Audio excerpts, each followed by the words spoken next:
Polynomial దీంతో divide అయితే quotient ఎంత అని అంటాడు. సేమ్ ఆప్షన్లు చూడండి, ఫస్ట్ది కనుక్కుంటే ఆన్సర్ వచ్చేసి అన్నీ చేయక్కర్లేదు. క్వశ్చన్ చూడగానే ఆప్షన్ చూడండి అన్నది ఇందుకే. ఎంత డివైడ్ చేయక్కర్లేదు, ఫస్ట్ ఒక్కటి చెక్ చేసుకున్నామా చాలు. సో ఇప్పుడు ఎక్స్ స్క్వేర్ని దేంతో మల్టిప్లై చేస్తే 3x⁵ వస్తుంది. 3x³ మల్టిప్లై అవ్వాలి. 3x³ ఒకటే ఆప్షన్ ఉంది, ఇదే నీ ఆన్సర్. నార్మల్గా డివిజన్ చెప్తాను, but this will be your answer. డైరెక్ట్గా చెప్పేసేయచ్చు, క్వశ్చన్ <<1 అన్నింటిలో నీకు ఆన్సర్ పెట్టేయచ్చు. సరే ఇప్పుడు ఫర్దర్గా చేస్తే మల్టిప్లై చేస్తే 3x⁵. x² ఉంది, 7x⁴ కావాలి. దేంతో మల్టిప్లై చేస్తాం?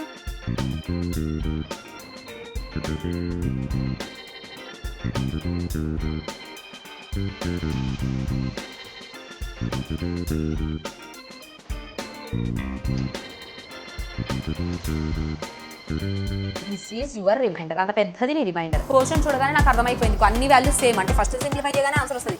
ఓకేనా?